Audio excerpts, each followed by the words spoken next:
Hare Krishna, Krishna Krishna Hare Hare, Abhramam Bhangarahitam Ajadam Vimalam Sada, Anandatirthamatulam, Bhajay Tapatrayapaham, Tapaswadhyaya Shushrusha, Krishna Puja Ratam Munim, Vishvesham Ishtadam Vande Parivrad Chakravartinam. Today we have a very special matter of discussion. Our Dr. Srinidhi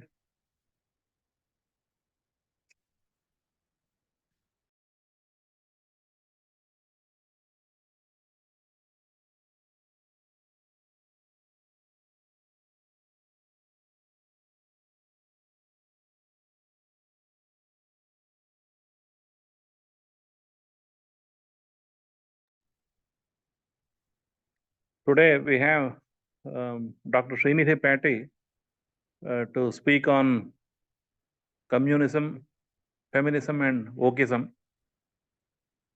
This is very important and important matter to be discussed and to find new answers to these questions posed by modern philosophers. All these three things are very much vogue in the present times. So it is our responsibility and duty to think over and to have solutions and our own view of these points raised by different philosophers and others. We cannot call all of them as philosophers, but at least it is our duty. So I welcome Dr. Srinidhi Pyati, who is a specialist of Nyaya philosophy. He is trained under the divine feet of our Acharya, Sri Vishweshtir Swamiji of Pejaru Matha. He studied in Poornaprajna Vidyapita for 12 years and he did his PhD on the Western philosophy, the comparative study of Nyaya and Bertrand Russell and Wittgenstein. In that way, he has gained exposure to the modern philosophical thinking, and by his nature, he is very much inquisitive. Always he is jidnyasu. So he has studied different varieties of philosophies founded by different people. Today, I request him to speak about this subject. And this, we are expecting more from him in the coming days. We need to prepare a big band of philosophers who are well versed in the our own Bharatiya Vichardhara and also the Western philosophy and the modern sociological studies. That is more important. If we cannot call them philosophies, but at least they are very much important. The philosophical, sociological studies, they are by Karl Marx and all other many people. So it is the beginning. I hope we will be able to come with our own version. And here we have our Sri Krishna Kadari, who spoke on the Radha in the last meeting, and also our Sripada, K. Sripada is there. I welcome him, and also behind me, our Acharya, Sri Nagasampiki Acharya is present to bless us, and also Sri Prahlad is there, and I welcome all our friends in the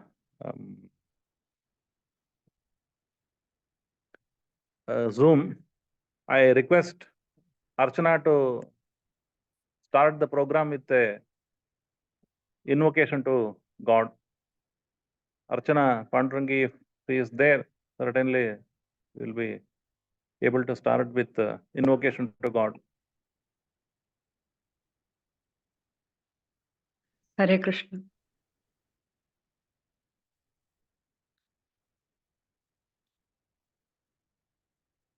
ನಿನ್ನ ಭಕುತಿ ಬೀರೋ ದೇವಾ ಎನ್ನ ಮನ್ನಿಸಿ ಸಲಹುವರಾರೋ ಸನ್ನುತ ಮಾರ್ಗವ ತೋರೋ ತೋರೋ ಆಪನ ರಕ್ಷಕ ಬೇಗ ಬಾರೋ ನಿನ್ನ ಭಕುತಿ ಬೀರೋ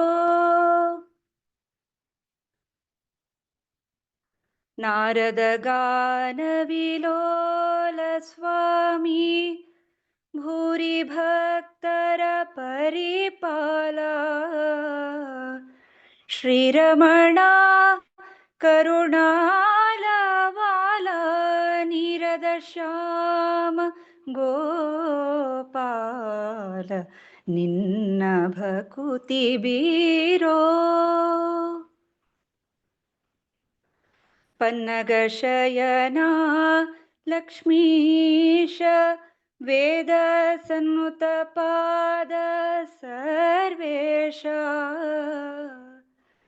ಇನ್ನು ಬಿಡಿಸೋ ಮೋಹ ಪಾಶ ಆಪನ ರಕ್ಷಕ ಶ್ರೀನಿವಾಸ ನಿನ್ನ ಭಕುತಿ ಬೀರೋ ಕರಿರಾಜವರದ ಅಪ್ರಮೇಯ ಅರಿತು ಪಾಲಿಸೋ ಯೋಗಿ ಧ್ಯೇಯ ಸುರಮುನಿ ಹೃದಯ ವಿಹಾರ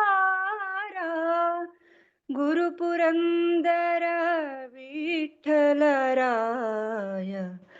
ಗುರು ಪುರಂದರ ವಿಠಲರಾಯ ನಿನ್ನ ಭಕುತಿ ಬೀರೋ ದೇವಾ ಎನ್ನ ಮನ್ನಿಸಿ ಸಲಹುವರಾರೋ ಸನ್ನುತ ಮಾರ್ಗವ ತೋರೋ ತೋರೋ ಆಪನ ರಕ್ಷಕ ಬೇಗ ಬಾರೋ ನಿನ್ನ ಭಕುತಿ ಬೀರೋ ಭಕುತಿ ಬೀರೋ ಭಕುತಿ ಬೀರೋ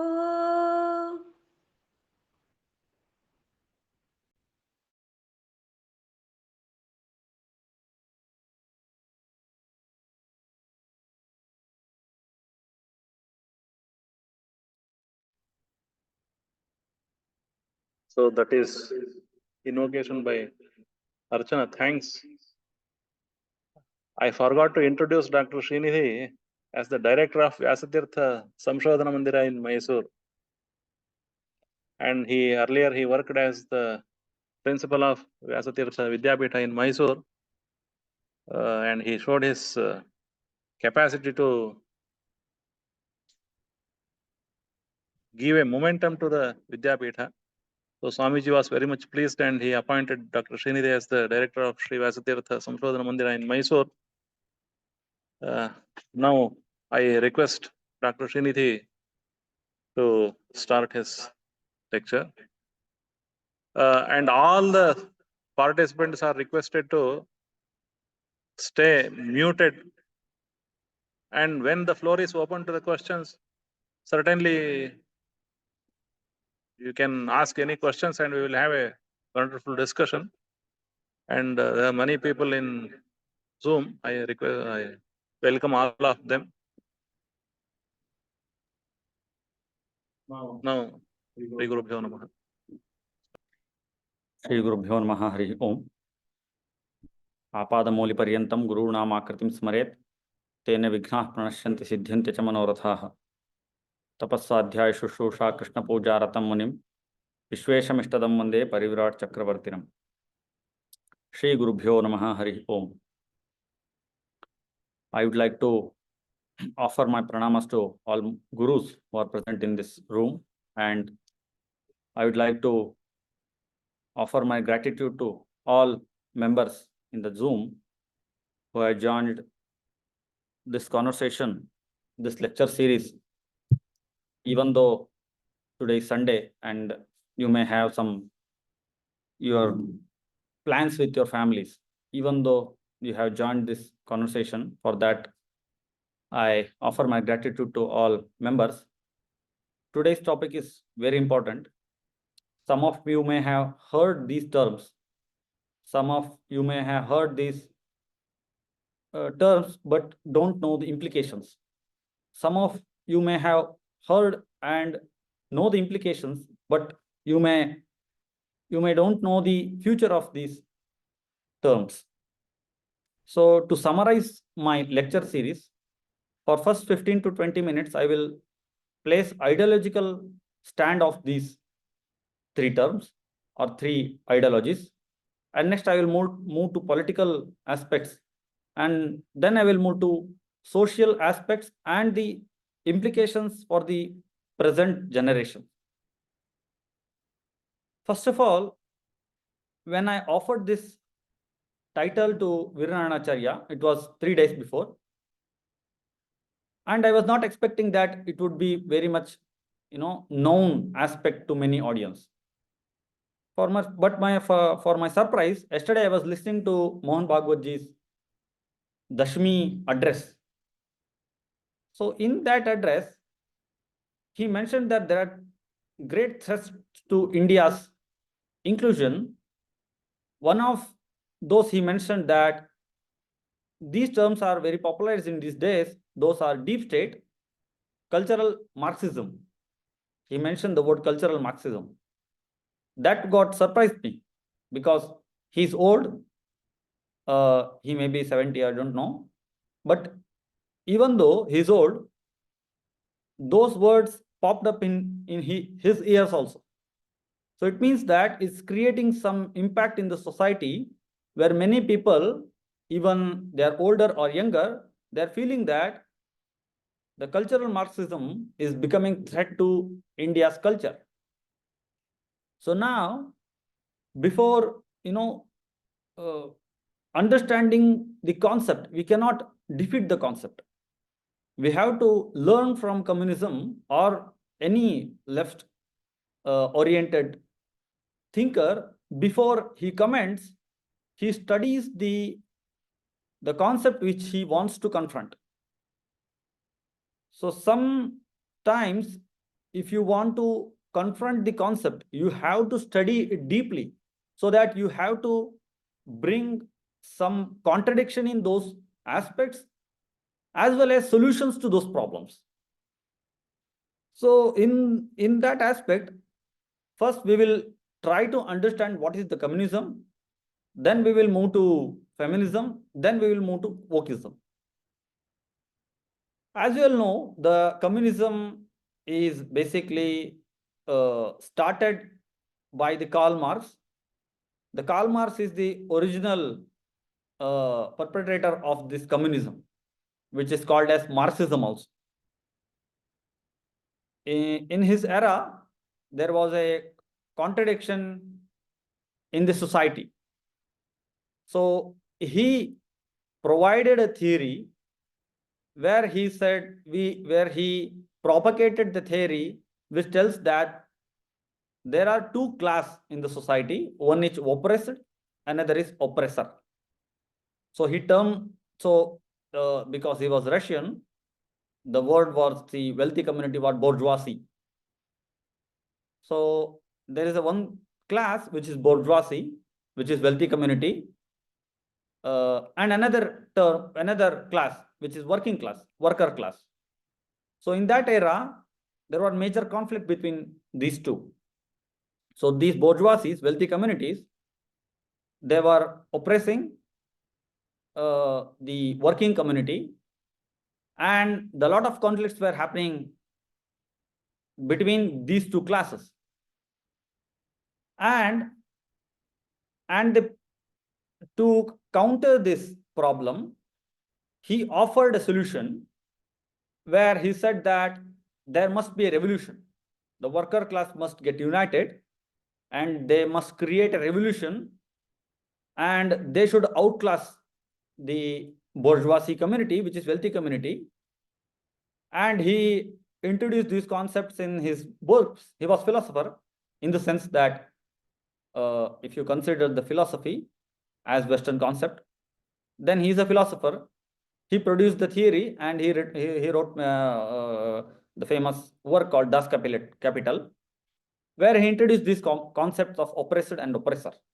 So oppressed must outclass oppressor, and he should rule the community. So in this theory, what happened is the revolution happened in Russia, and some kind of chaos created. Okay, it was successful or not successful. It is a matter of discussion. We will discuss it lately. But that happened. And that influenced many.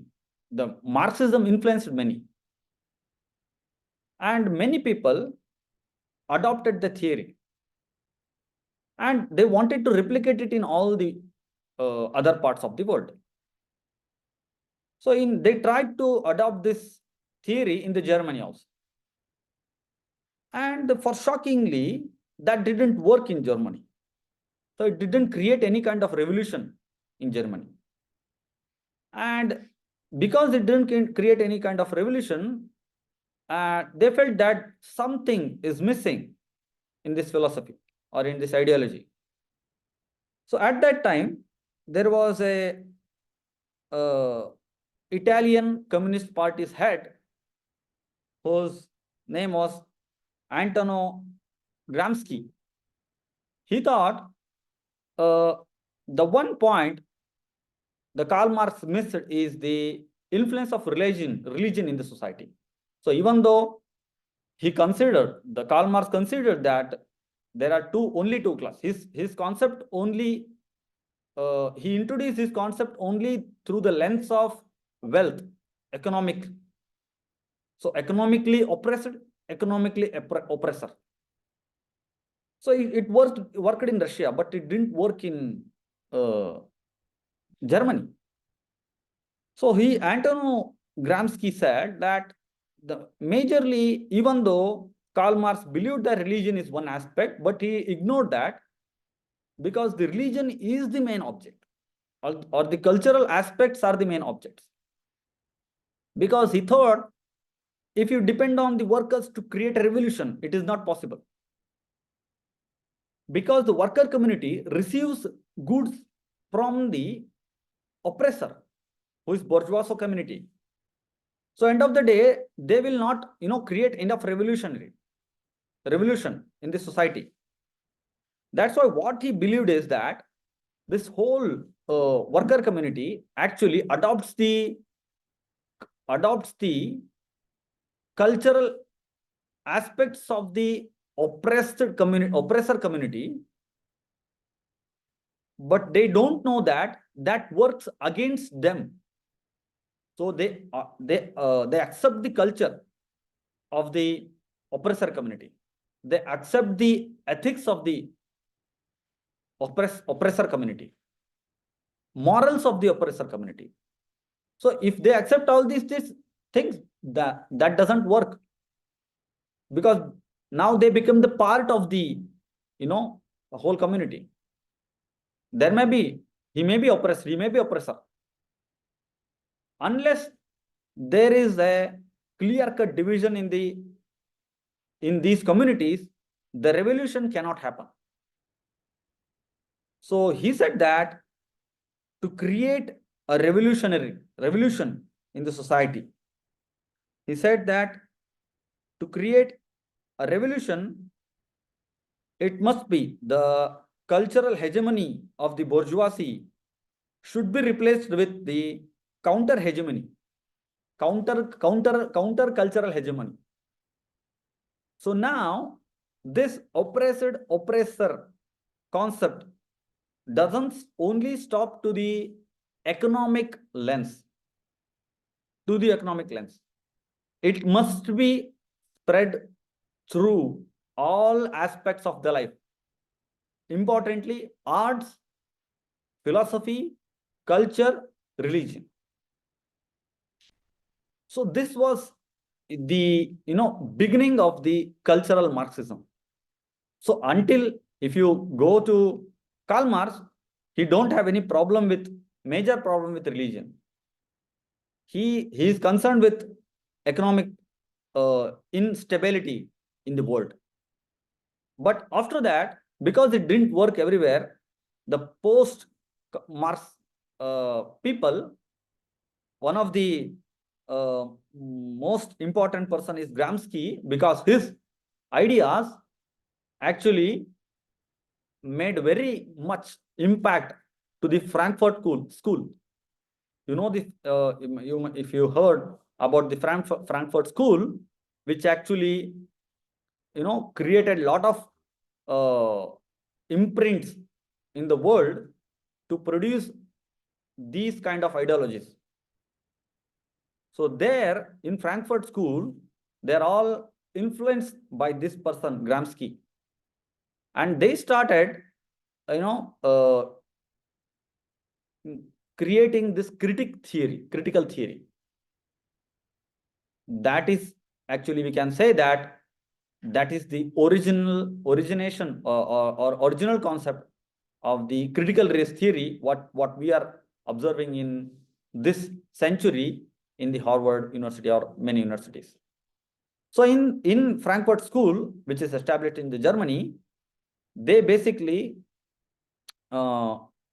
use the postmodernism ideology, which says that you have to observe all the aspects with the lens of the patriarchy, the cultural hegemony, and some aspects, identity aspects. Okay, this is very important. So from that, in every aspects of life, this Marxism got spread. So arts, culture, religion, philosophy, theater, music, in all industry, the idea of, cultural hegemony spread, and their view was, unless we divide this, or unless we create a clear-cut division between these two classes, so everything must be known through oppressor class, because culture is also product of society, not biscuit and like many products are there. So there, one who is producing, one who is actually making money out of that. Okay, so the culture is also product of the society. So here also there are consumers. Okay, there are producers. So this creates a cultural hegemony. So people, not knowingly, oppressed people, not knowingly accepted this culture, and they are being oppressed by the people who are propagating those culture. Okay, that's why recently T.M. Krishna says that even though if you observe that Brahmin may be allowing all people to his home and teaching Sangeeta to all, but even unknowingly he is biased towards his community, unknowingly. This is postmodernism.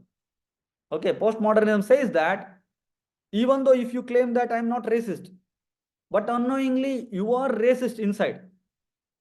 So those aspects should be observed when you write, when you sing, when you when you do some artwork, or if you create some books.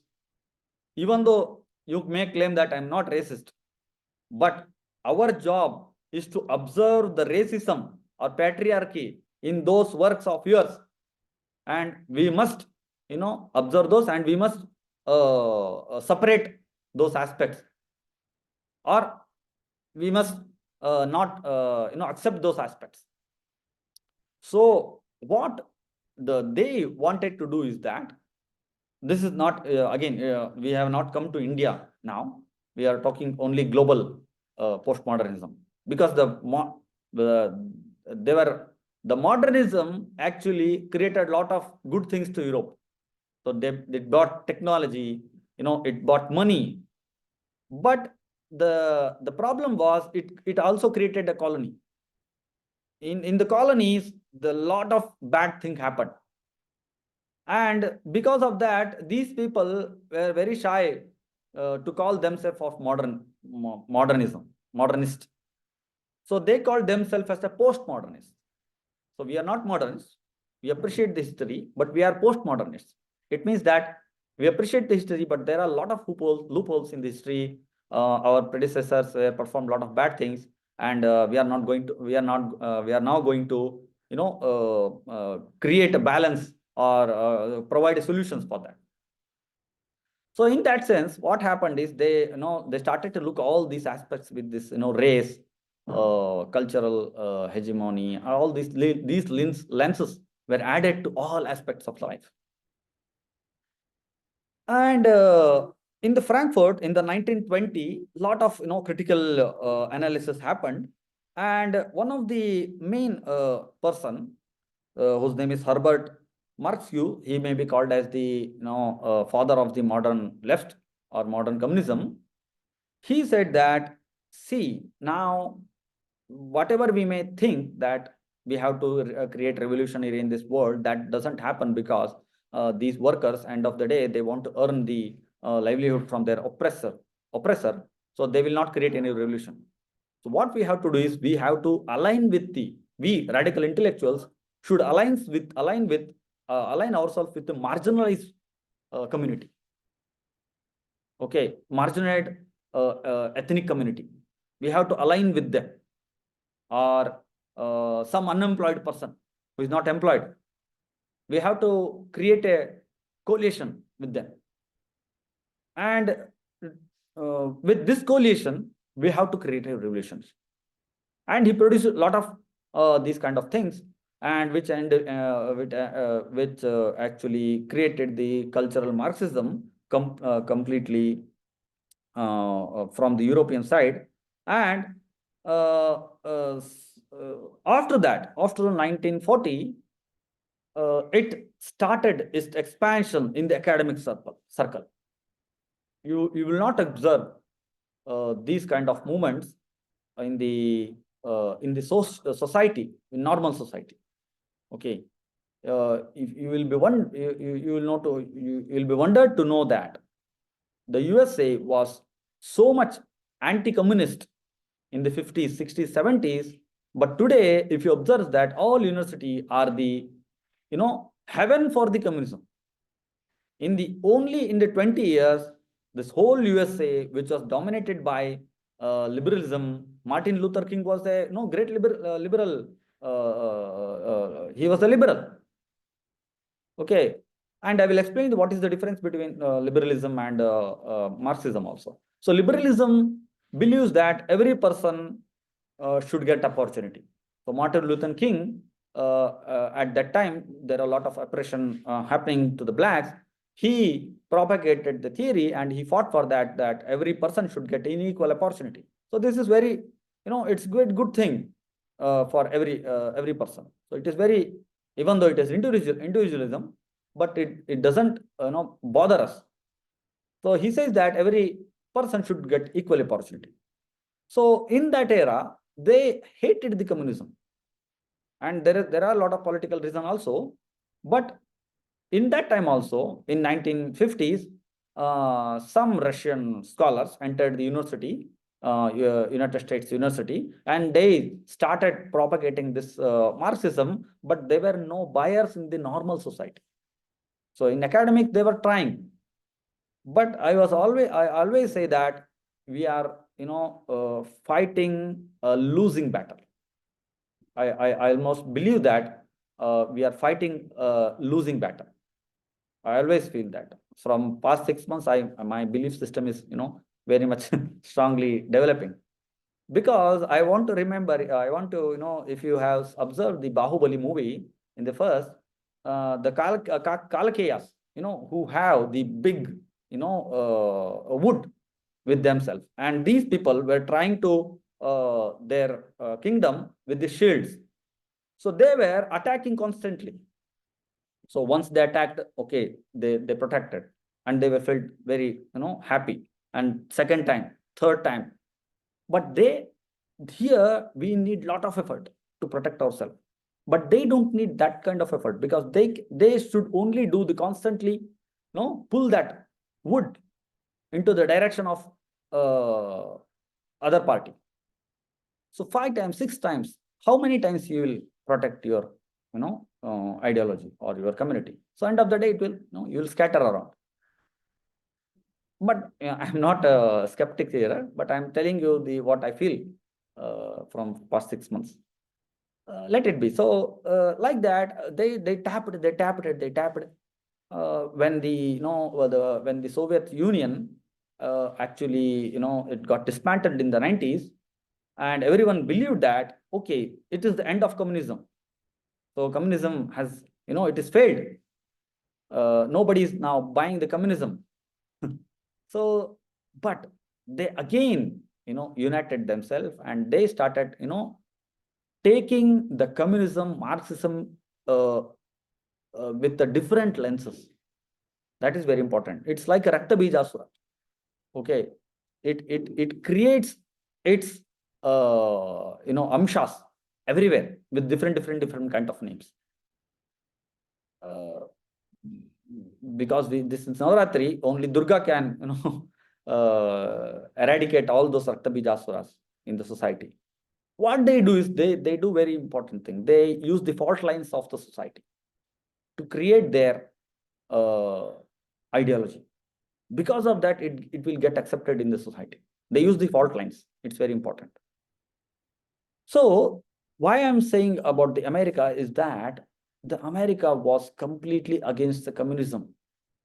They hated the communism. Even if someone says that communism is very important, they will attack that person, and he will be considered as an anti-national.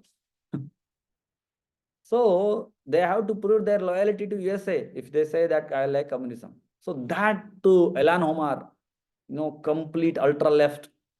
Now Kamala Harris, who is completely ultra, Democratic Party is becoming the complete heaven for the ultra left. All kind of nonsense is going to happen. So they had resistance, and now the society is completely divided into two aspects: right, left. So the left has got acceptancy in the United States. So what about India? India had a the big history of communism playing its role in the in India in the pre-independence and the post-independence. So what they do is that you have to understand the techniques of the left is that they actually don't want any fancy posts. They don't want to become president of United States of America. They don't want to become vice president. They don't want that. They know that it's not important post, because he cannot do anything by himself. They want very interesting posts. The posts are chancellors, professors, committees, heads. These posts are very important. So they try to occupy that post. I will tell you with example. In India, till 1970, there was battle going between right and left and nationalist and communist. So battle was going around. So Nehru preferred some kind of socialism. Okay, so there were actually Nehru hated the left in the sense that they didn't appreciate the Indian freedom movement. They didn't accept the Indian freedom movement. They said that unless this oppression are happening, this is not a complete freedom. They actually distributed the pamphlet saying that it is not real independence. The post-independence, they tried to capture the Bengal. So for that, actually Nehru hated the communism, but he accepted some kind of socialism, daughter of communism. So, but he preferred the socialism, and those kind of historians were appreciated, but he was not very fond of those things. Okay, At that time, any intellectual who escaped from the communism can be considered, as a high intellectual. The only I know only two people who escaped from the communism at that time. One is Gandhiji, another is Ambedkar. Okay, because they were rooted. Gandhiji was very rooted, and he knew that communism is completely destroying. It will destroy the world. And Ambedkar was completely against. And if you consider Bose, Bhagat Singh, every major personalities who were very much attracted by the communism, because it talks about the pressure and oppression. It very heart touching stories are there.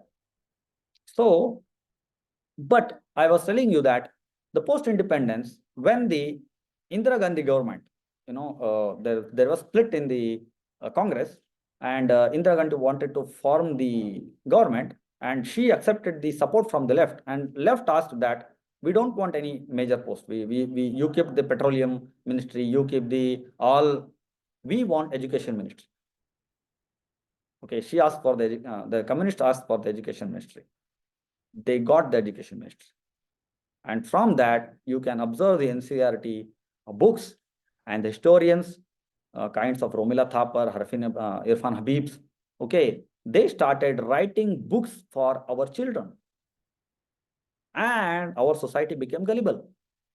Okay, if you observe the 1970s, pre-1970s books in India, there were a lot of good books. There were good books and ethics, morals, a lot of context from the Mahabharata, Ramayana. But post 1970, when they got the post of the education ministry, and they appointed the many vice chancellors to the all elite universities, they created this universities like JNU, DU, all universities like a hub of leftist movement. From that, from resistance to what communism, acceptance and propagating communism happened in the India. Even though we are very culturally strong, USA has only 200 years of history. We are culturally very strong. Our roots are there. Even though we completely resisted the theory provided by them, but still our books, social books, social science books, and history books are dominated by the communist theory, Marxist theory. Okay, this is the ideological aspect of communism. You can say that. Okay, now what they did in USA to enter the public domain.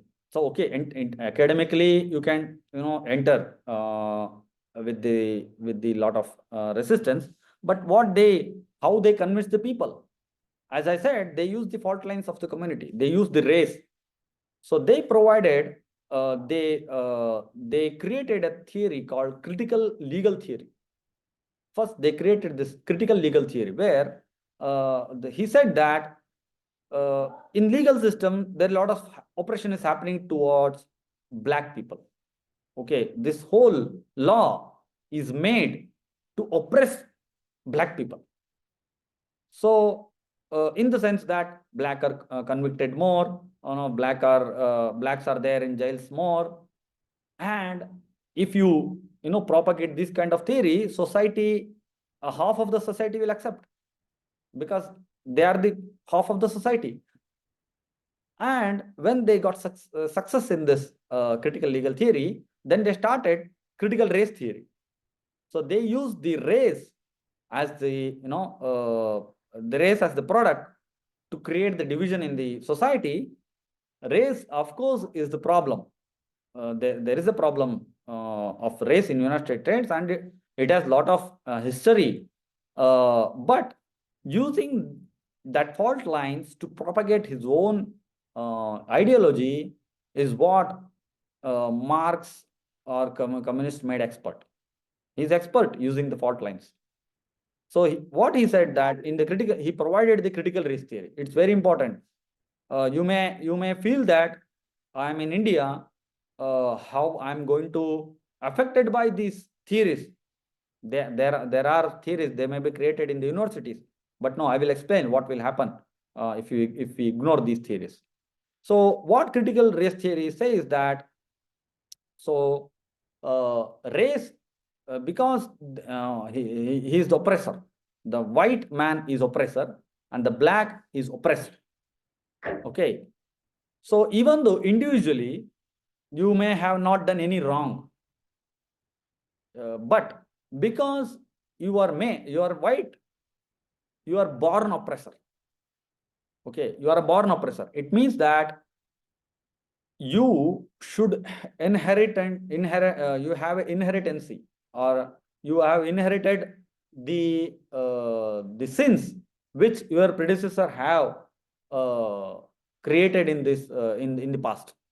So when you are born in the white family, automatically you become oppressor. So to create a balance, you have to provide more opportunity to the black than the white. Okay, it sounds very good. Yeah, it sounds very good. Ideological. Okay, this is what critical race theory says. And now what happens is, see, observe. Now this critical race theory is completely converted to Indian context. They will not completely bring the same theory to the India. They are very clever people. They are very clever people. Okay.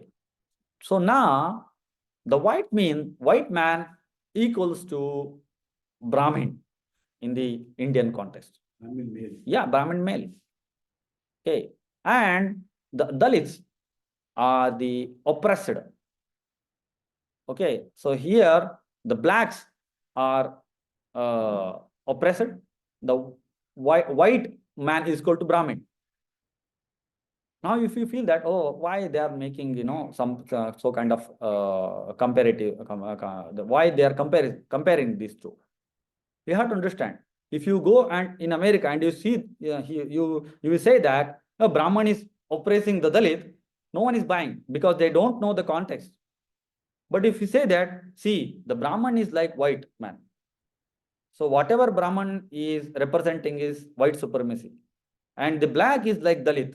The Brahmin is oppressing the Dalit. Oh, then they observe the complete theory with their own experience. And the black who is sitting in America unknowingly hating the Brahmin who is sitting in Poornaprajna. Okay, this is what they do. They are very clever. Because if you directly go and say it doesn't fit to the cultural context, they don't understand. So this is what critical race theory is doing. And one thing you have to understand, they will, they will not preach. They themselves do not preach, because it creates some credibility war. Okay, what do you know about India? So what they do is they choose some men from India. Like now there is a person called Suraj Engde, okay, who is the poster boy of critical race theory in the University of Harvard. Harvard University is becoming the point of discussion for all these things. It's it's like a new Kashi, which is creating a lot of different kind of theories. And there, this Suraj Engde, given a good post and a lot of billions of dollars, and he is now writing the books. And Ajanta Subramaniam, who recently wrote a book on IITs, where she produced the theory where Indian IITs are the hub of racism, because the most admission in the IITs are community which are dominant in the society. Okay. Now also you may think that, okay, she may write, Ajanta Subramaniam may write, what will happen to us? We will, every year there will be exam, everywhere there will be, entrances, and we will get selected. Okay, wait for that. I will come to that also. And now, after critical race theory, what they have produced is some kind of institution, which means that which is called as DEI, diversity, equity, and inclusion. DEI. is an institute. Okay, this is not some kind of theory. It is institute. They want to institutionalize it. Diversity, equity, and inclusion. And now, diversity, you know, the diversity means every ethnicity should get representation in the society. That is very easy thing. And what about the equity? Equity, you may have heard the word equality. What is equity? So you may feel that it's synonymous. No, it's not synonym. Equity means not equal opportunity. Equity means equal output. Outcome must be equal, not opportunity. Okay, this may seems very horrible to you, but I will explain why it is important. The communist explains very much with clarity. He says that, see, if you are a Brahmin, even though you are a poor, you may have struggled with your life, but you have inherited the cultural, some kind of equity with you. It means that in society, poor Dalit and poor Brahmin are not treated equally. Even though you are poor, but the societal acceptance towards you is more stronger than the societal acceptance for the Dalit, who may be poor, who may be affluent. He may be Tina Dabi, okay, who is the daughter of the IAS officer. But that should be justified, because the cultural inheritance, the baggage which you got from your predecessors doesn't create any equivalence between two.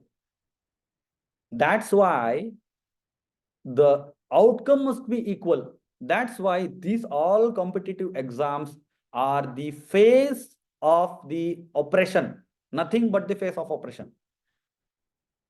Another form of oppression is happening in the IITs, in the IISs, because of these, competitive examinations. What you do in those competitive examinations? You create equal opportunity. No, equal opportunity is myth, because the background, see, there is a running race happening. It's 100-meter running race. One is standing at 50 meter, another is standing is 30 meter, another is standing is 10 meter, another is standing is 1 meter. Of course, 50-meter guy will win.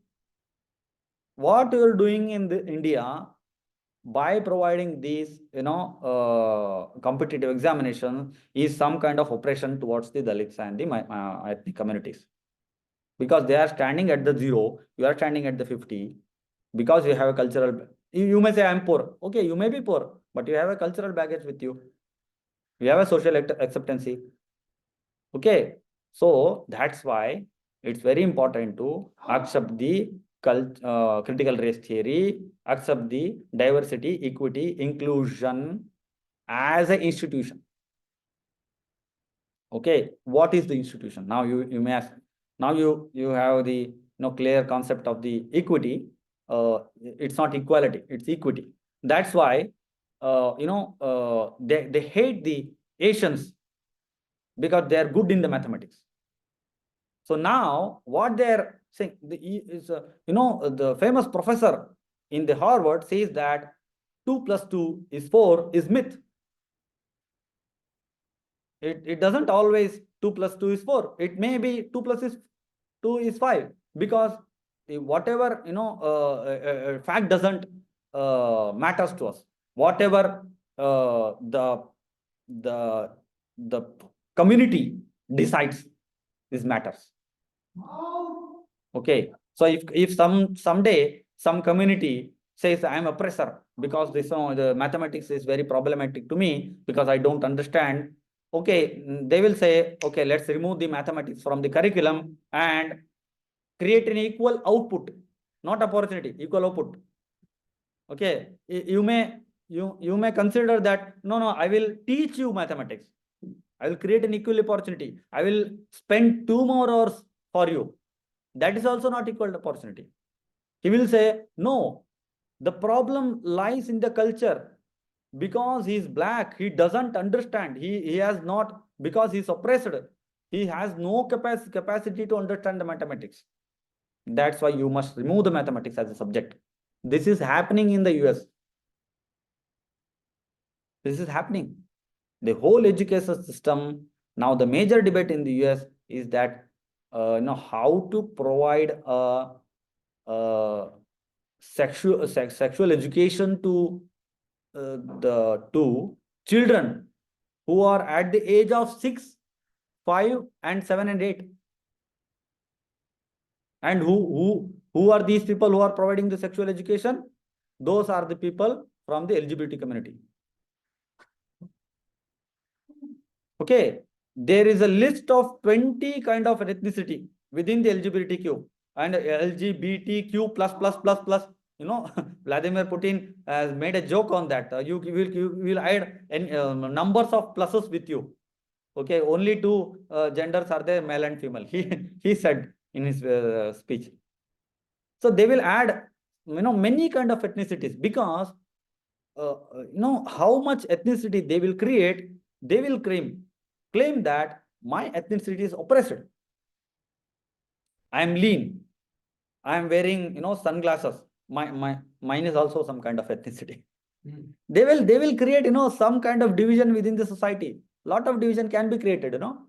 So now LGBTQ plus many kind of pluses are there. And cleverly they say that I identify myself as a male. So recently in Olympics also you have observed that the controversy was there.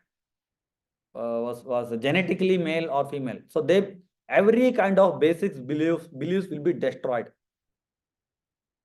Okay, you believe that genetically male is male. They say that genetically male is not male. What you identify yourself as male is male. And you may feel that it's some kind of joke. No, in USA, one person who has raped many children, in the courtroom, he claimed himself as a woman. And the judge actually got acquitted him.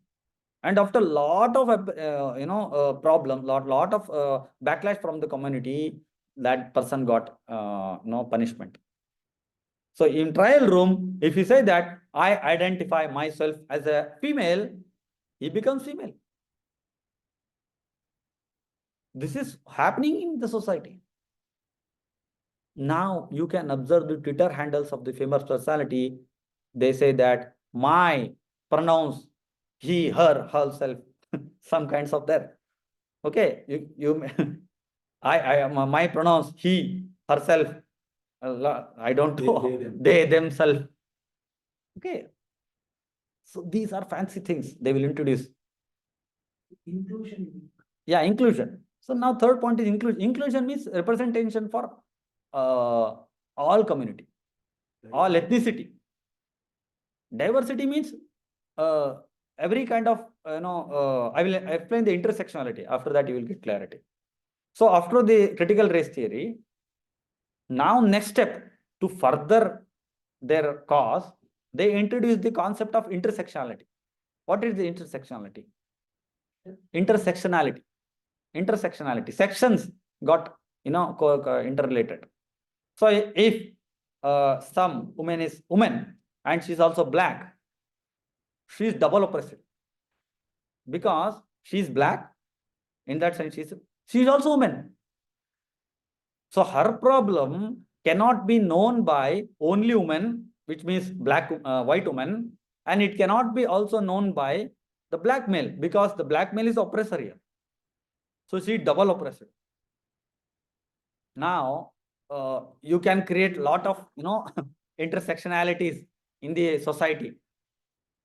So important thing is they will break the society into these things. This is the intersectionality. And now you will say these are all theories. Okay, they may have written the books. There may be Ajanta Subramaniam may be sitting in the Harvard University. She may write a lot of books. What will happen to us? What will happen to us like a common people who are doing Sandhya Vandanam, Dev Puja, all these things? One should you believe that Brahmins or any, community which believe that they want to sustain in this world, they are only dependent on the private sector. Yes, the private sector, especially IT and community, other communities, IT-BT, some kind of industry. You want to send your children, son or daughter to IIT. You want to send IIMs, or you want to, go to any reputed schools, colleges. You want to go to McKinsey, yes, as a team leader. Now, they are planning, they will establish a DEI office in the whole world. And it will decide how a company should employ in its company. It means one of the DEI officer will be appointed in the HR, HR. See, observe. DEI officer will be appointed, and he will observe. Oh, okay. There must be diversity, inclusion, and equity in the company. And if you say, hey, no, I'm like Kadriji has, he has his own company, and I have created my own company, and I don't need anyone. No, according to that, rating will be decided. According to that, project will be provided. Will be shockingly, it will be shocking to you to know that this critical race theory, with the implementation of the caste angle, is present to World Bank last year. 6-day conference held in the World Bank, observing critical race theory in the context of caste. If World Bank is convinced, so next day, whenever is it doing allotment of the project to the India, or doing allotment of the loan to the India, he will ask, have you created a DEI officer in your project? Yeah, of course. Is there a DEI officer? So DEI officer will tell you, oh, how many Brahmins are there? How many? Oh, so there are lot of less members are. Now you can observe that the company is hardly pressing the issue of women work, women, yes, of course, women participant in the work. There are companies who have made a policy where they want 50% of the whole, employers, 50% must be women. That's what happening. You all are professionals. It itself is creating a problem in the company now. And they get promoted. Yeah, of course, because DEI officer will ensure that in this position there should be 3 women. Even she is qualified or not qualified, he doesn't care about that. What you will do, you want to get a ranking. If McKinsey wants a ranking, world ranking 3, 4, 5, okay, it doesn't mean that how much trillions it gets at a profit. It doesn't mean, because the rating system is not at all dependent completely on that. Even though you are making a profit, if you are not following the DEI system, you will not rank it. So why a CEO will take a risk? He will say, okay, whatever he says, do that. So now the 50% women must be there in the working system. Because of that, in some companies, they are creating a culture where they are saying that women must not get married, because if you get married, your attention will be diverted. Your attention should be diverted to the family. Even if you are married, Please don't produce the child. No, these are very important things. These things maybe sound silly to us who are sitting in this room, but who is the one who has aspiration, who is working in these companies, when she observed that some unmarried woman is promoted, and because I'm married, I'm being made to stay in the bench. Okay, she will think that, okay, have I made mistake by getting married? After that, even though she's married, she will not stay happy in the institution. Marriage is an institution. She will not stay happy in that institution. And it will create a divorce rate. This is very problematic. This DEI thing is, happening everywhere. And they will, as I said, they will use the fault lines of the community.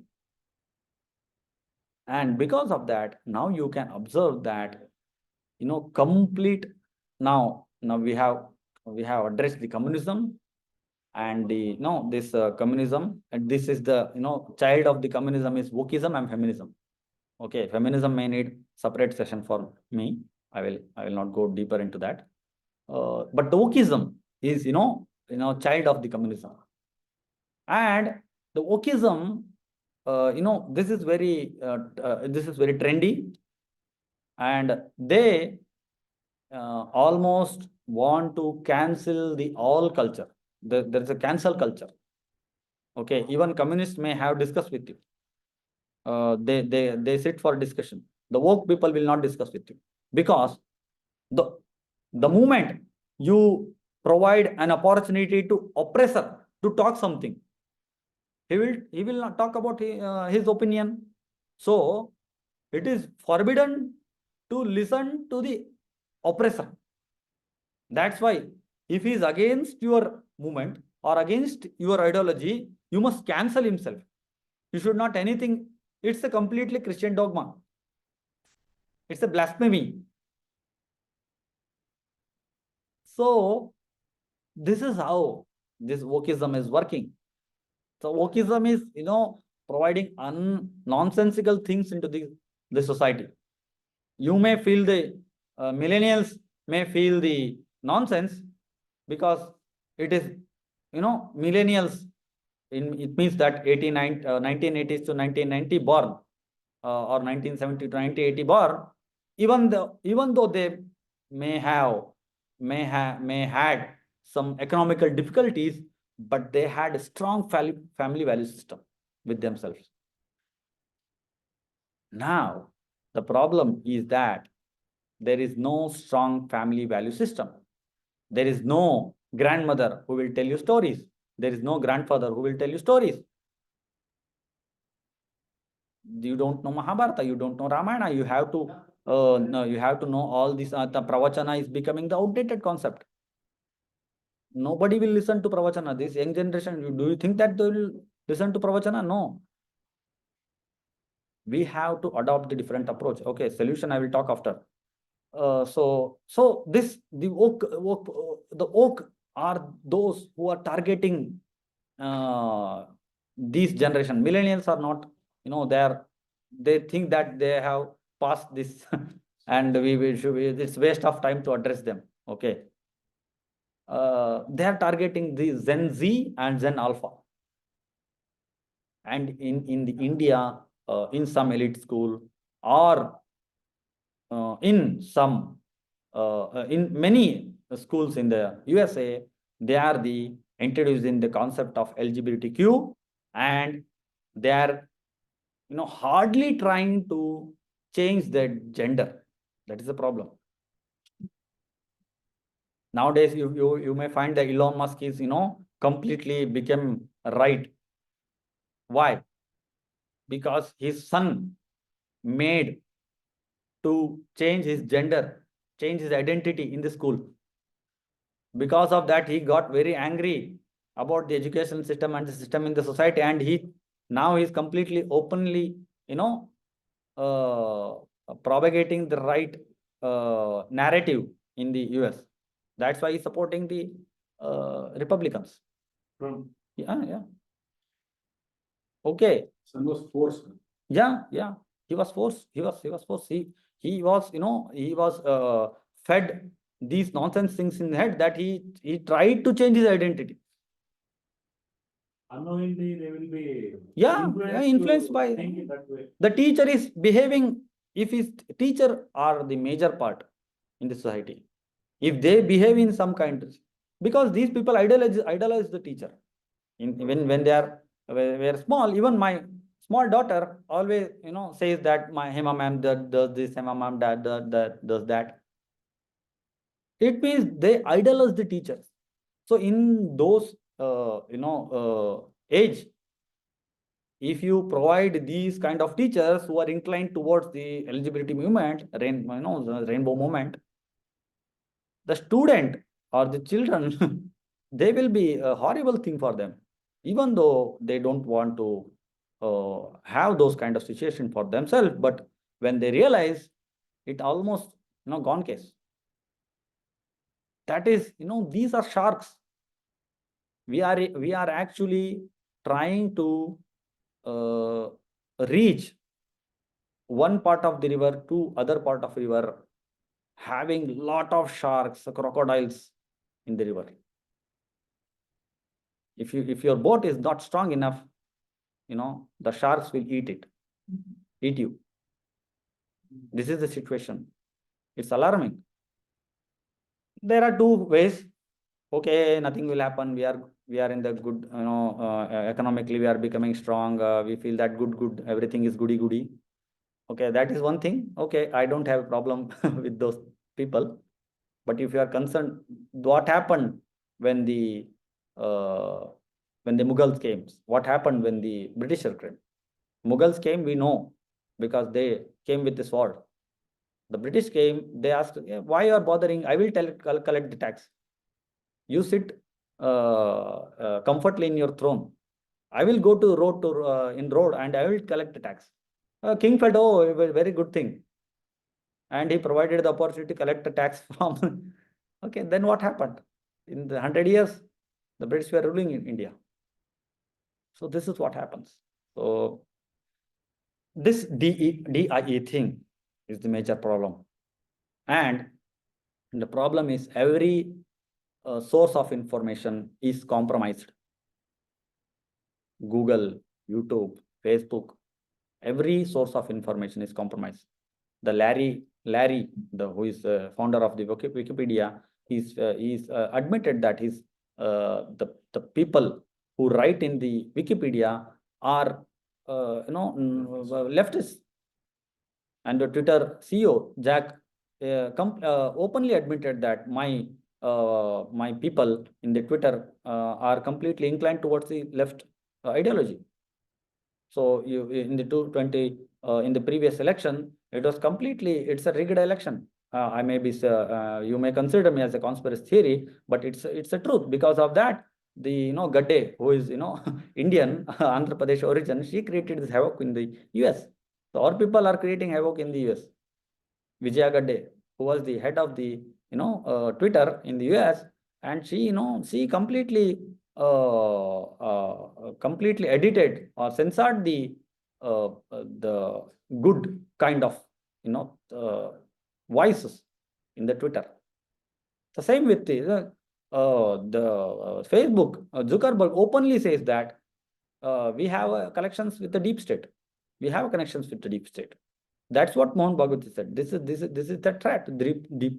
Deep state, cultural Marxism are the threat for us. Okay, that's what I said. We are fighting the losing battle because the deep state, they are very much powerful. You may, Biden is only the face of the institution. Okay, deep state is actually running the world. The World Economic Forum is actually running the world. It's nothing but the product of the deep state. Whatever they decide, that happens.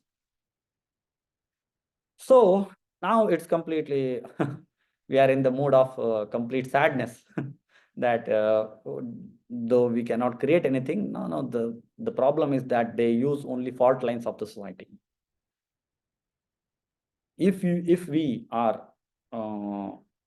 work hard to provide a solution for the fault lines within the dharmic vision, and if we work very hard to convince the people that you should not go to that compartment for this solution, that even though they are clever, I will say that they are motivated, of course, but in dharmic space also, there are thousands of motivated people who want to work for the dharma, but they don't know what to do. That's the problem. There are no concrete steps which will provide opportunity for all the people who want to work for the dharma. So what happens? These kind of problem they will think, and because of this sadness, they want to do some dharma work, and whoever claim that I am working for dharma work, they will go with him. And what happens? He will become a fraud, and he'll backstab him, and he will become more radical, and he will go to leftist. So there is no institutional credibility here in dharmic vision. I think we should create our own ecosystem. We should not dependent on the government. Of course, if government is there, it will be very helpful. But we should try to create our own ecosystem. For that, we have to understand the problems first. We have to have the gatherings of these kinds to understand the problem first. Without understanding the problem deeply, we cannot provide any solutions. Okay. So we have to have our own vision of sociology. We have to have our own vision or economics. All these aspects. And of course, everything has its own limitations. Okay, like I said, now, even though deep state is supporting the other, some people like Elon Musk they are also supporting the Republicans. So it will create a balance, in the sense if you try hard. Even though in India we have a lot of organizations who are working towards the cause, but we should stop these infightings. For small things. What problem of right wingers is that we start fighting for the small things. Okay. And one shloka, if misquoted, okay, we will throw stone upon him. Hey, we have you're anti-dharma and all those. No, we have to understand how to nurture the talent, how they nurture the people from this from the Ajanta Subramaniam and Suraj Jengde were nobody in India, but they made them the poster boys of the critical race theory. So this is the an intersectionality, critical race theory, and the diversion, equity, and inclusive kind of theories, who are the products of the communism. And the another phase of this is feminism. Feminism, I think you may have some understanding about the feminism. And as I said, the first wave of feminism started in the US was actually about the equality amongst the male and females. But now it has become the tool to oppress men. Okay, now this is what happening in the society. And recently, the Supreme Court has also made observation about these things. And one thing you have to understand, that what happens in India, nothing will happen in India. You may say that, but our Chief Justice Chandrachud is highly influenced by the critical race theory. He is completely influenced by the critical race theory. Now the the ecosystem is not working for him. That's why he's doing Ganpati Puja and all those things. Okay, but he's completely he quotes version from the books of Ajanta Subramaniam. What else you need? Okay, that's why he allowed the hearing for the LGBT community. And lot of backlash happened in the society, and because of the government's power, that got cancelled. Otherwise, we may have had the longest hearings about the LGBT community in India. So these are people who send their children to Harvard, Oxford, all those universities. Okay, they want some perks in those universities. Now our business tycoons also invest a lot of money in those, creating the building, creating the Hindu. Then there is a one in our university also. Okay, in Ashoka University, in MIT University, all these they have become the den for the leftist community. Okay, and these pyramids and Reliance Foundation and all those these institutions, they actually fund these universities, and they want they think that they are serving the Indian community, but they are actually doing the against to the Indian community. So there some block will be created for them, and they will be invited to some elite celebration in the universities, and these Indian business tycoons are happy with that, and they will fund millions of dollars to them. And if you go and ask that our Samshodhana Mandira wants to publish books, and they will go out of the company. They will not at all allow you in the company. So this is what happening in the world, and we don't have to become emotional. That is first thing. The problem is that we will become emotional, and we rant some nonsensical things in the media or in the and that will that should not happen. We should work constructively, critically, and methodologically. So this takes times because the communists tapped the US for 50 years, then they got success. Okay, so we should be patient. We should create some good literary works. We should organize this kind of sessions more and more, and we should read our own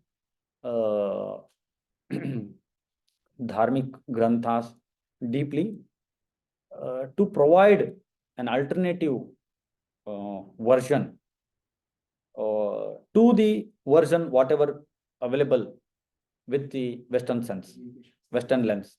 Okay.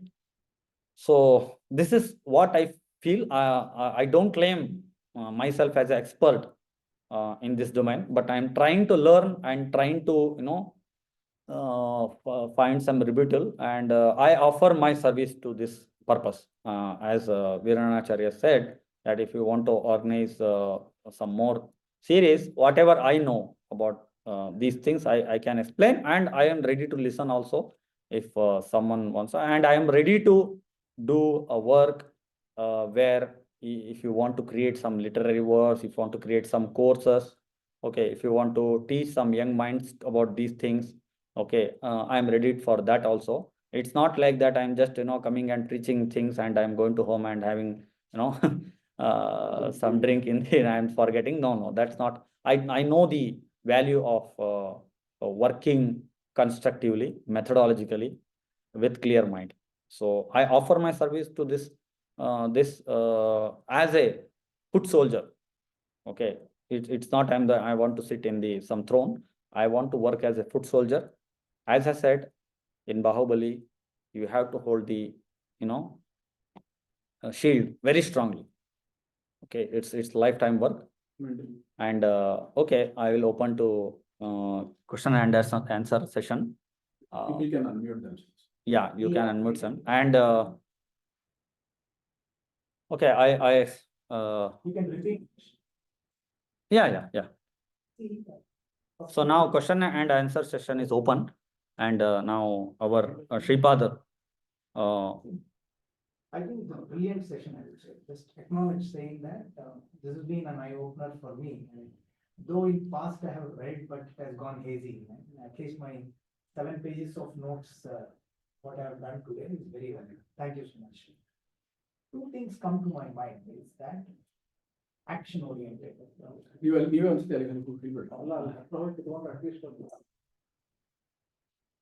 See, two things come to my mind is we have to take some actions, right? So if it has to be action oriented, so if it has to be action oriented, we should work towards it, number one. Second thing is conflicting thing in my mind or many people's mind saying sadhana shariravidu ni dayadi kottaddu. Everybody keeps saying, hey, what's your goal in life? You'll have to attain nirvana and get aproksha jnana. Janma janmantara admele, we have to get. So I get stuck.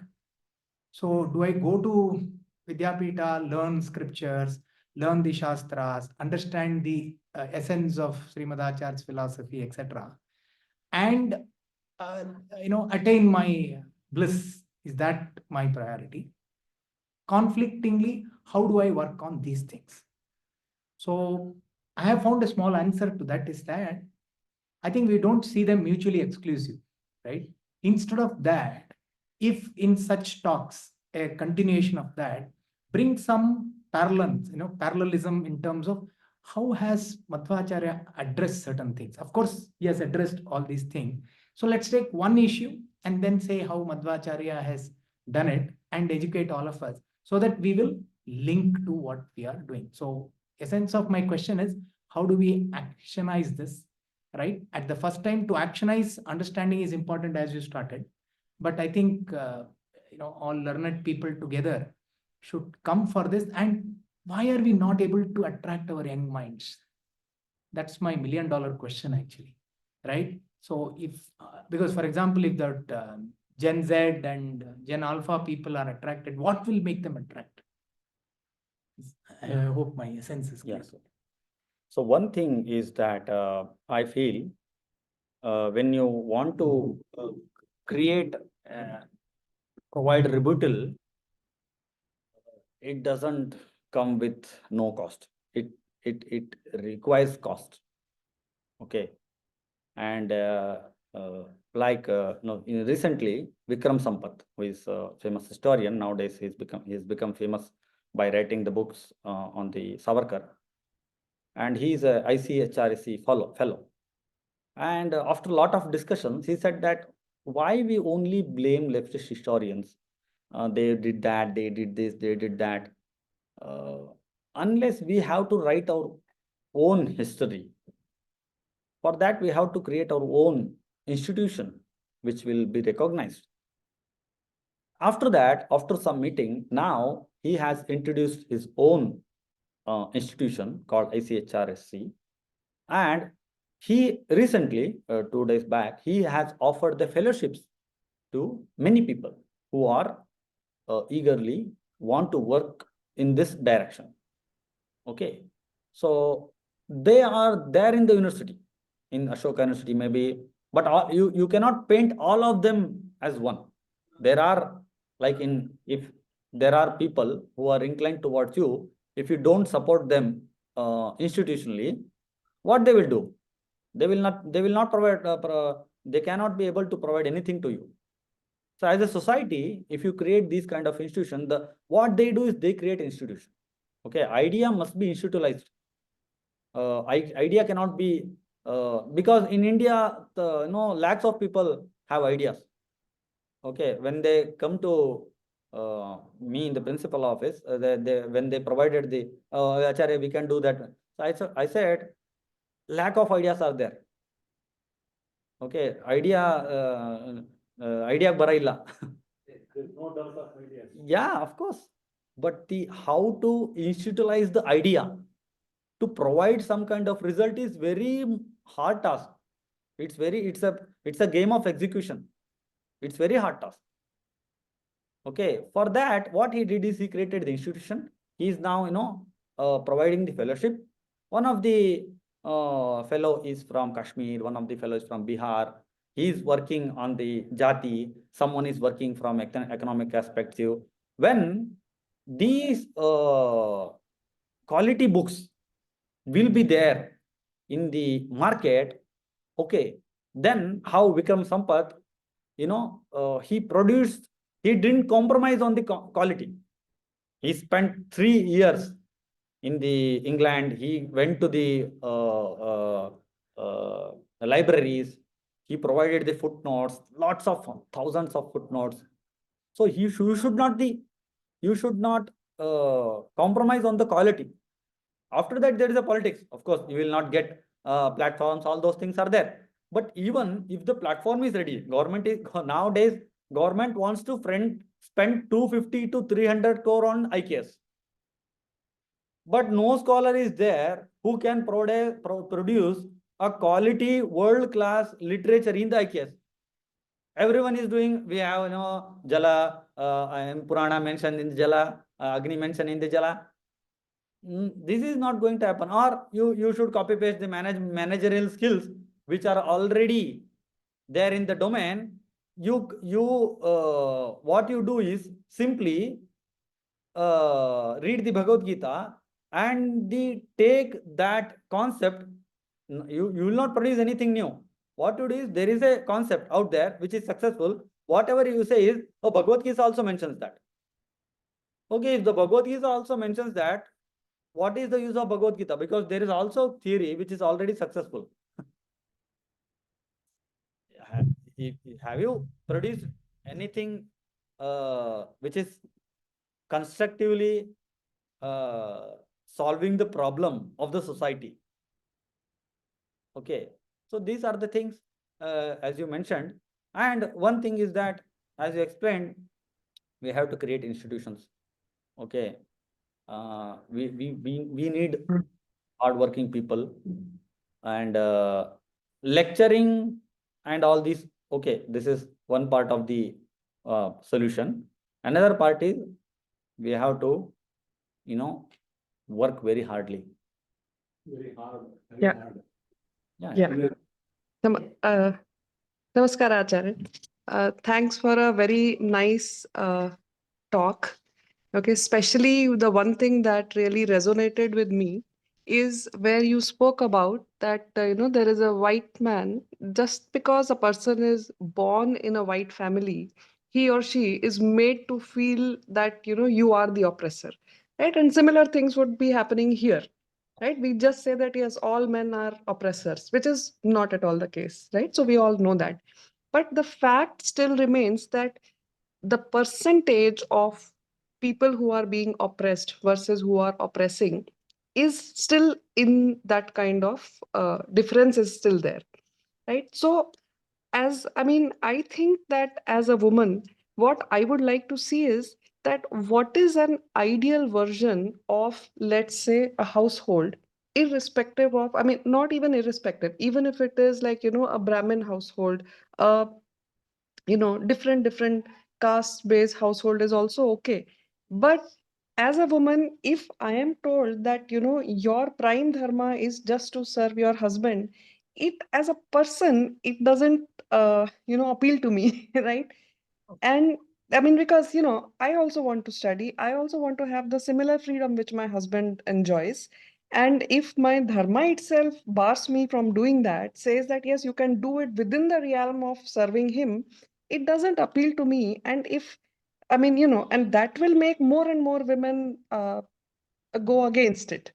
So I think we should create, first of all, the visions which the modern generation can actually adopt, which they feel that yes, it is doable, it is at least in sync with their sensibilities. And after that, like you said, it takes around 50-60 years to get to some place. If we do have that with these baby steps, I think in 50-60 years we will have a very strong foothold in the society.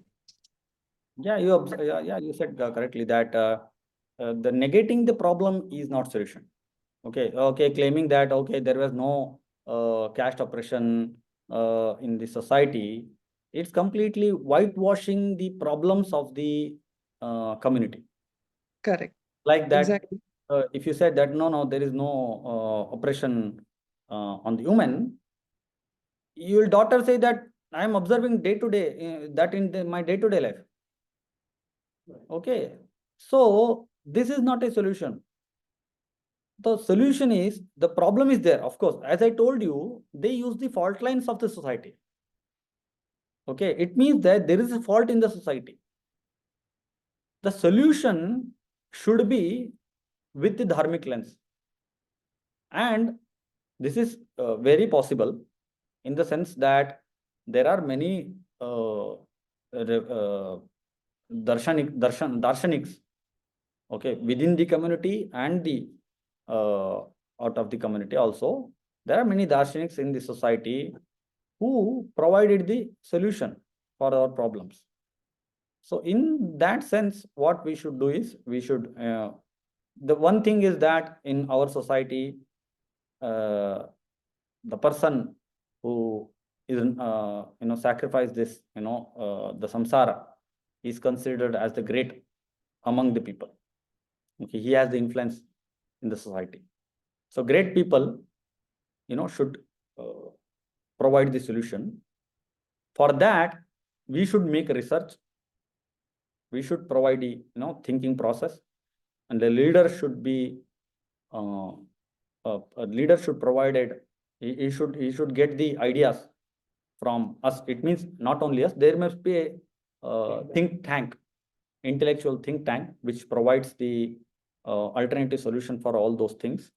And then we should, we should use those thinking to provide education to our next generation, where our daughter should not rebel with his husband, and our son should not do any discrimination against his wife. Our daughter should not do any discrimination against his husband. That is what our aim should be in the society. Yes, thank you.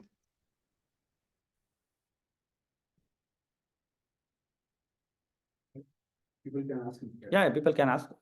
You can unmute and ask. Yeah, unmute and ask.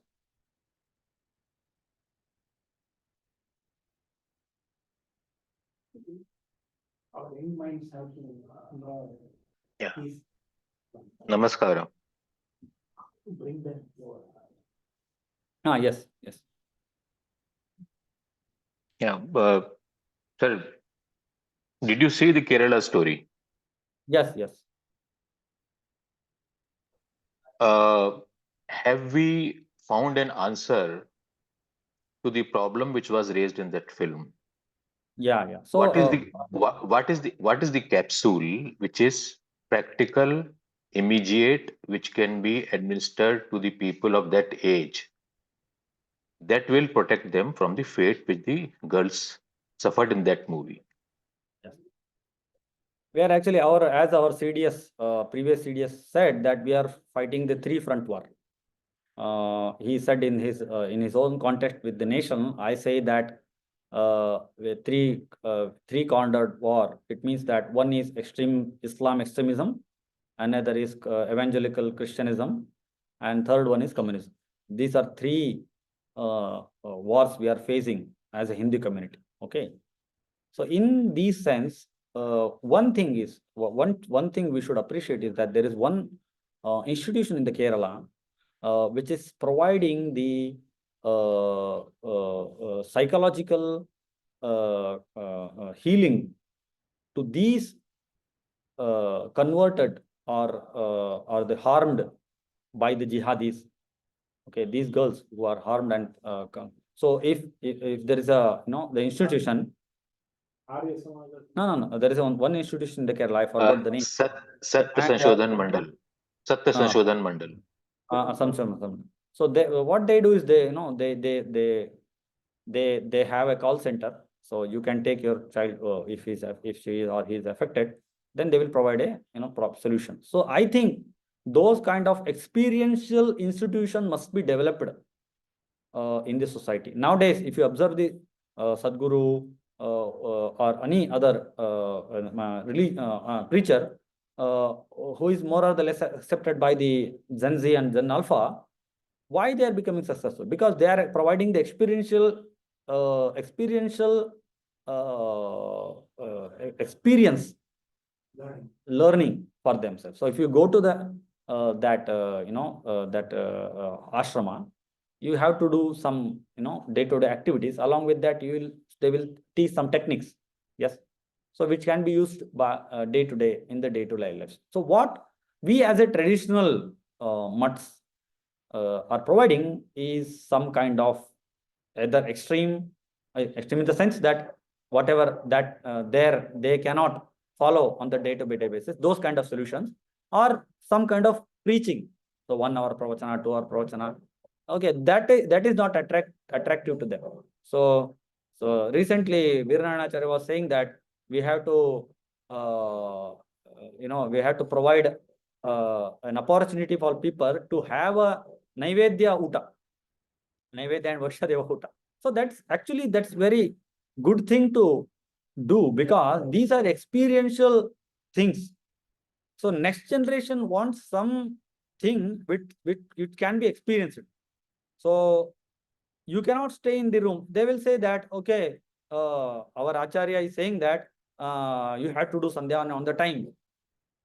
Okay, and in the mind they will feel that how Acharya will know my problem.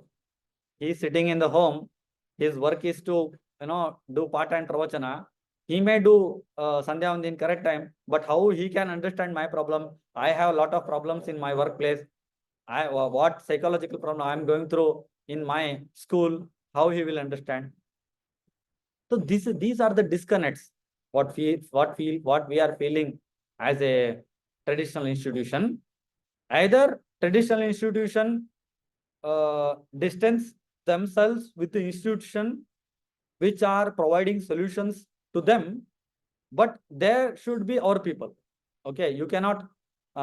It's like in Haryana, BJP guy is supporting some independent. The purpose must be served. So, like, if there is someone who wants to create this kind of institution, because as a traditional institution we are in the first sense we are not attractive.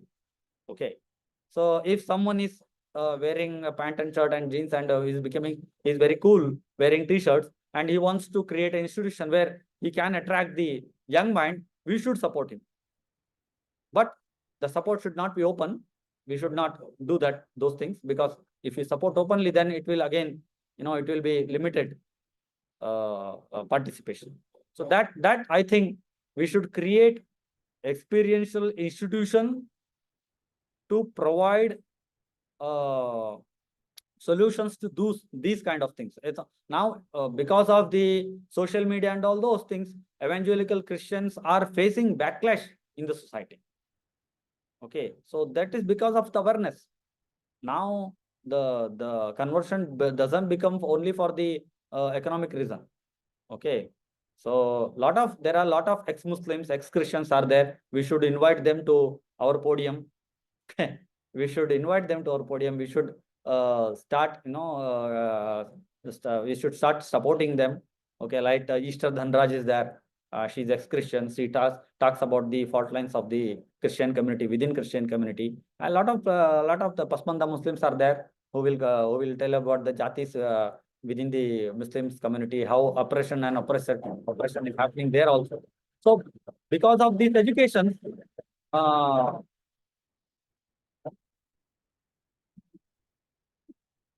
because of this kind of education, young minds will get to know the real problems of the other religions also, and they will not find it attractive.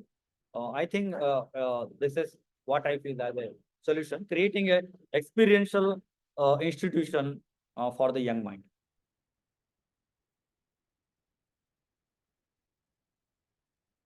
Few remarks. Yeah. Okay. Questions? If there are questions, Namaste, Acharya. yeah. So thank you for giving us a glimpse of the possible future. So cracking an entrance exam, finding a job in private sector is not an option anymore. And I think concrete steps have to be taken on all fronts. One thing that you just recommended to get people to follow a dharmic path. I mean, a solution for these to fix these fault lines along the dharmic path seems to be the solution forward. And in that line, I think the point of providing experiences, because most of it is because they don't have what do they compare it against? So they don't have that.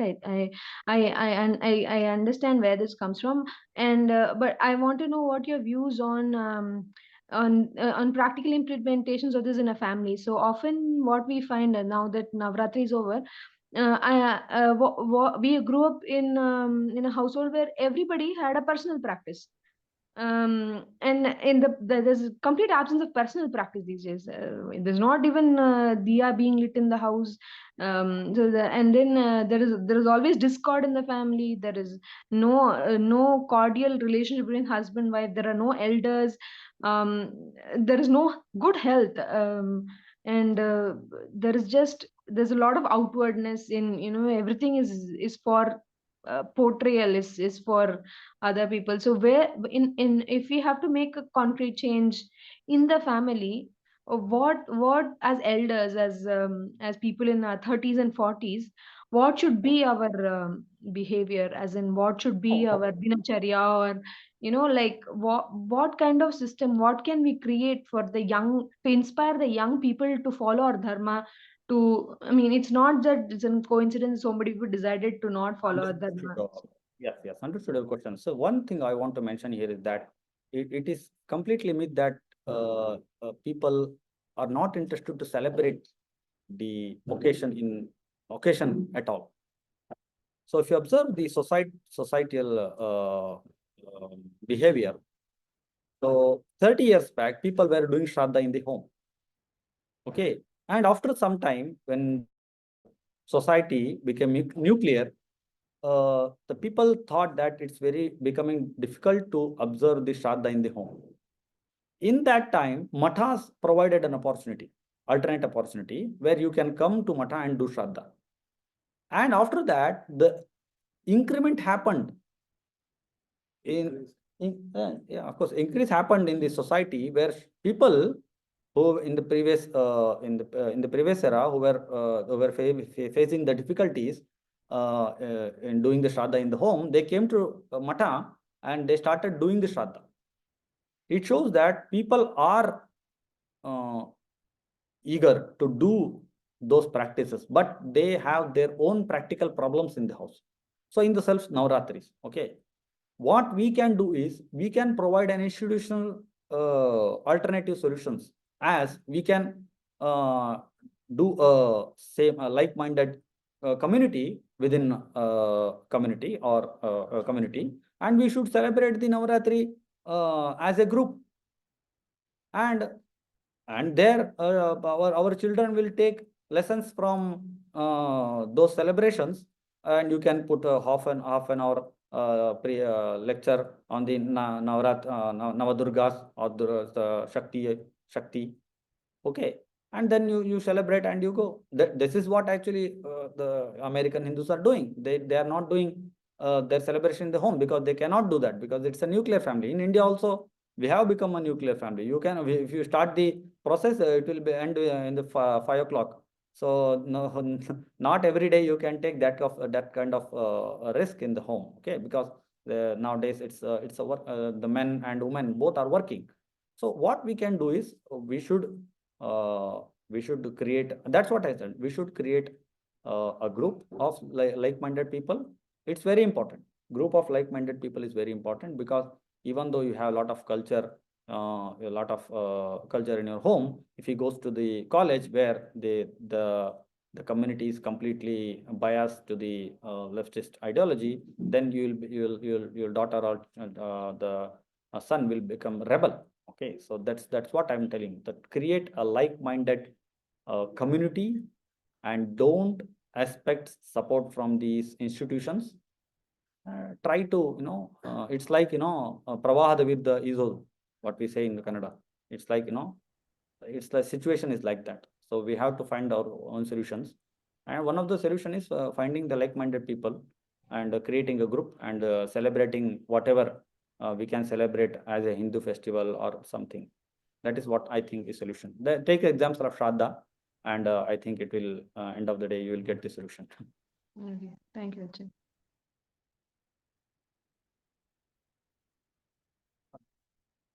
Yeah, I think the questions are over. It means the questions are there in mind. Solutions to be that solutions are needed. And I thank Acharya for providing an opportunity for me to talk about these things. Whatever little I know about these things, I don't claim myself as expert in these things, but from previous for 2 years, whatever I tried to understand about these things, I summarized those things and provided as a lecture in front of you. If it helped to gain some knowledge, it means that is my blessings of my Guru. Because when I entered Vidyapita, I was oppressed, in the sense English oppressed, in the sense I didn't know English little bit also, in the sense that I am oppressed, and intersectionality is that I was Brahmin also. I was studying in Vidyapita because the person, whenever I go to the my home, they would ask me, what are you learning? Are you learning mantra? I will say, oh yes, I am learning mantra. So it means that Samskrita means Jyotish and mantra. So I feel very oppressed at that time. If you neglected, oppressed, whatever you say. So from that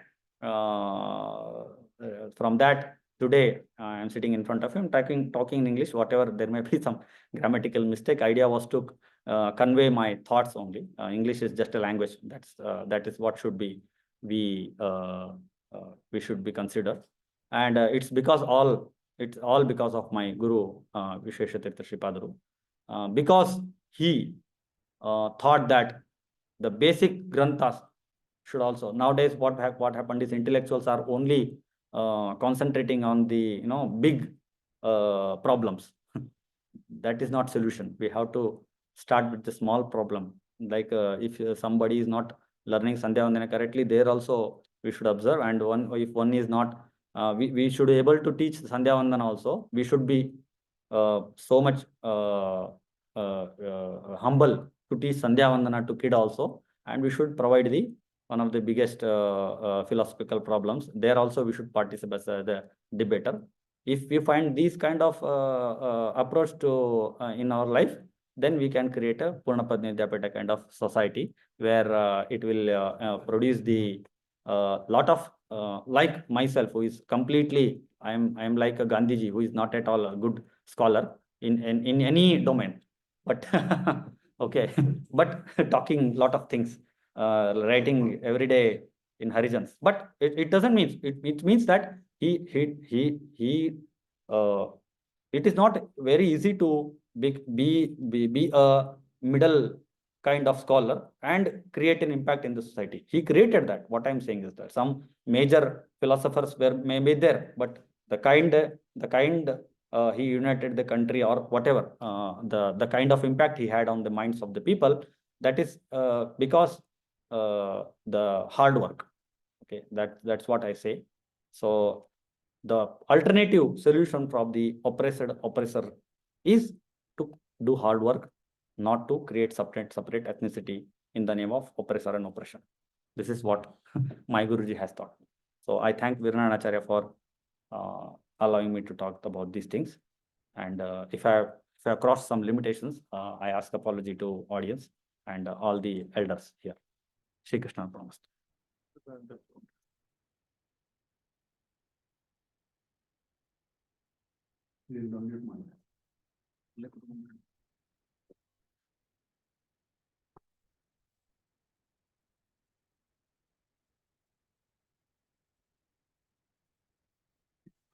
So far, we have heard about the problems of modern theories, modern philosophies, or whatever the ideologies. It may not be philosophies, but ideologies, new emerging ideologies. It is not emerging ideologies. All these ideologies have emerged around 100 years ago. Only we are awakening to these ideologies now. I thank Dr. Srinidhi who delved into this subject in a very understandable manner, and it is recorded and it will be useful for all of us. I thank him, and also I thank Dr. Nagasampika Acharya and Dr. Madhav Pandrangi for allowing us to use the audience hall of Poornaprajna Samshodhana Mandira, and always they are supporting us. And here our Dr. B.V.K. Shastriji is, and Sri Prahlad is there, and Vishnu is there, and Sri Kadari Krishna is also part of us. So I thank all of you and those people who have asked questions and to make things more clear. The problem lies in our interaction with the society. Our younger generation, especially, they are not provided our ideology because we have excluded them from the studies of Shastras. The Nyaya Shastra, Vedanta Shastra, these are all the academic studies. That is one thing. They are not able to, they are not given this kind of education. They are not given the education of our own sociology, which is Dharma Shastra, the Manu Dharma Shastra, and all other Dharma Shastras, not to mention anyone, Ramayana, Mahabharata, and why we are living. That is the one most important thing they should be taught. Why we are living? We are not living for earning. Unfortunately, we are forced to such a situation that where all our women have to work for their livelihood. That is the most pathetic situation. The Western ideologies have created such an impression on our mind, in our women, that these are all oppressors and we are oppressed for this thing and this thing. So we should understand what is the purpose of life. When we understand the purpose of life, the most things will be clear. So for me, it is a battle. We have to do or die. We are in such a situation. No more we cannot ignore. We can ignore the problems. So I invite more and more people to join our effort to create some kind of awareness and to make our society more comfortable with our own ideas. They should be given the idea, they should be inculcated the ideas of our life and our scriptures, how our ancient people lived and why we are created. But problems are elsewhere. So there is more Western influence, but where we are not able to convey what our Shastras, our Sampradaya, our ancestors wanted to convey it. So that is the problem. It is our duty to somehow to find solutions, to make a congenial environment so the family system does not dissolve. The such thing is happening. Women are running, men are running, children are, daughters are running, sons are running away from family because they think they are more influenced about all these different ideologies. So it is the duty of head of the family to create such an environment to make them comfortable, to leave them happily. It is, family is a very small institution I am taking care, and the family extends to the community and whole country. In that manner should be able to live very happily, to work very happily. With these words, I thank all of you for hearing this lecture with utmost patience. I hope all of you will be joining us in our lectures, other series lectures of series also. Thanks to all of you. Shri Gurubhyo Namaha. We end with Harinama Sankirtana. That is the only one possible solution that can give a possible solution. Hare Rama, Rama Rama, Hare Hare, Hare Krishna, Krishna Krishna, Hare Hare, Hare Rama, Rama Rama, Hare Hare, Hare Krishna, Krishna Krishna, Hare Hare, Hare Rama, Rama Rama, Hare Hare, Hare Krishna, Krishna Krishna, Hare Hare. तपस्वाध्याय शुश्रूषा Krishna पूजा रतम मुनिम विश्वेशम इष्टतम वंदे परिव्राट चक्रवर्तिनम। श्री गुरुभ्यो नमः।